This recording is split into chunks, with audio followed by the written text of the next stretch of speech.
Here are the nominees for Best Visual Effects. They look like they hate each other up there. Yeah, I don't know if I could tell that. I can just tell that There's worse stuff. They won't do press together. There's apparently beef right there. Theaters are, of course, entirely empty. Do understand that having people buy tickets is an important part of success in your industry. Rachel Zegler, I guess, didn't get the memo. Commentary, Gal insinuating that Rachel's dismissive attitude toward the classic story was the real cause of the negative press. After this photo shoot fiasco, talk of a lawsuit started swirling. The rumor claims that Rachel intends to sue Gal for $100 million in defamation, accusing her of making remarks, either publicly or in industry circles, that painted Rachel as an immature, difficult star who disrespects Disney's legacy. The specifics remain murky, but the basic idea is that Rachel's camp believes Gal's alleged statements contributed to the wave of public disapproval aimed at the younger actress. Some speculate it could be a preemptive move on Rachel's part to protect her budding career, especially if the film bombs at the box office and the finger of blame points her way. Meanwhile, those who have followed Gal Gadot's career express skepticism about these allegations. Some of you want us to hire actual dwarf humans, and then we thought we would have CGI magical creatures. How about this? We'll still offend the dwarves, but we'll CGI dwarves. Gal has rarely been known to engage in smear campaigns. She generally maintains a cordial public image. Some suspect the purported lawsuit might be a last-ditch effort by Rachel's team to shift accountability for the film's mounting troubles. Others wonder if perhaps there's a private conversation or text exchange that Rachel believes qualifies as defamation under legal definitions, or if third parties have repeated Gal's supposed comments in a way that crossed a line. As word of this potential lawsuit spread, the studio found itself navigating an unprecedented PR nightmare. They had poured millions into a production that was originally positioned as a surefire blockbuster, a modern retelling of an enduring classic featuring two major names. Now, the film was poised to underperform. Test audiences were panning it, and the leads were rumored to be on the verge of a bitter legal battle. In an attempt to salvage some portion of their investment, executives mulled over options, possibly rushing the film to streaming or launching a carefully managed marketing campaign that steered clear of either star's controversies. So we'll guarantee no employment for little people while getting rid of this other component that warranted CGI. It was the worst decision they could possibly make. But controlling the narrative proved difficult. Every interview snippet or social media post seemed to spark new intrigue. Both Rachel and Gal found themselves bombarded with questions that had less to do with the movie's plot or its stunning visuals and more to do with personal discord. Speculation about the lawsuit overshadowed typical behind-the-scenes stories that ordinarily dominate press tours. Observers noted that, ironically, the public was more interested in the real-life drama than in any glimpses of the final cut. Reviewers who caught early screenings were not kind.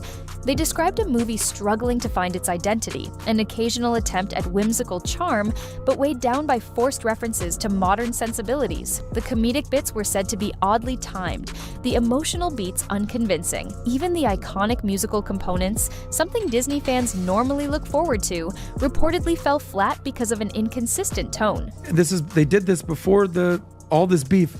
The first line in the trailer is Snow White is like, "Can we just be nice?"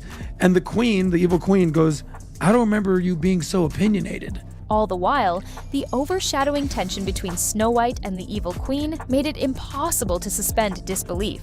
Those who watched the footage claimed the friction behind the scenes leaked visibly into key performances. Fan forums and social media platforms lit up with heated debates. On one side, some supported Rachel's push to re-examine old Disney classics through a modern lens. They felt the original film contained outdated social norms and welcomed new interpretations. On the other side, purists argued that Rachel's public dismissal of the source material showed arrogance and a lack of respect for what made Disney's earliest tales magical in the first. Fans and detractors dissect statements in real time, and dividing lines are drawn well before any official press release hits. In the case of Rachel Zegler and Gal Gadot, the constant swirl of rumors and heated rhetoric overshadowed nearly every public discussion about the film's content. Behind the scenes, the crew members who labored tirelessly on visual effects, music, and set construction lament that their work will likely never be properly appreciated. The overshadowing meltdown between the leads has turned the adaptation into a symbol of Hollywood mismanagement.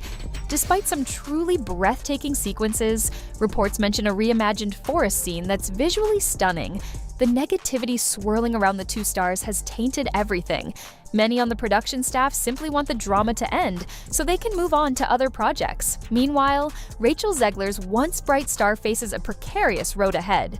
She achieved critical acclaim for West Side Story and was expected to emerge as one of Hollywood's next big A-listers. But the controversy surrounding Snow White, from her remarks about the original's outdated values to her rumored legal clash with Gal, could sour relationships with future directors and producers who might fear she brings too much baggage. Gal Gadot, for her part, may have the advantage of a deeper resume and established fans who might forgive her for any missteps, yet she too risks carrying the label of being difficult if the narrative that emerges is that she contributed significantly to the drama on set. Ultimately, no matter what either Rachel or Gal says or does at this point, the conversation around Snow White has become dominated by negativity and spectacle.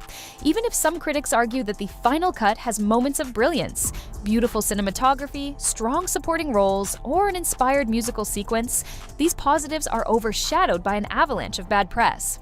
Neither star appears in a position to simply shake off the fiasco and move on without lingering repercussions to their public image. That's the most significant tragedy in this entire saga.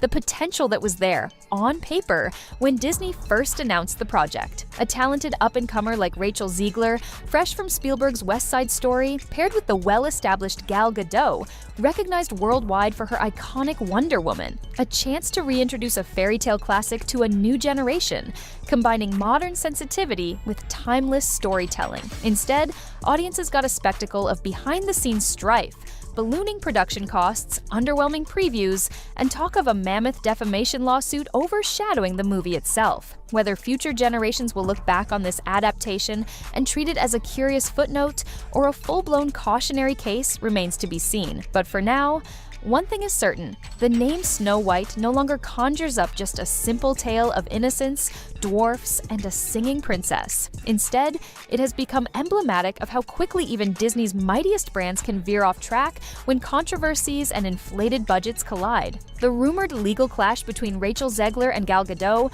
only cements this film's place in the annals of Hollywood's most chaotic undertakings. Whether or not these rumors are true, the friction behind this upcoming adaptation has already become more captivating to the public than the movie itself.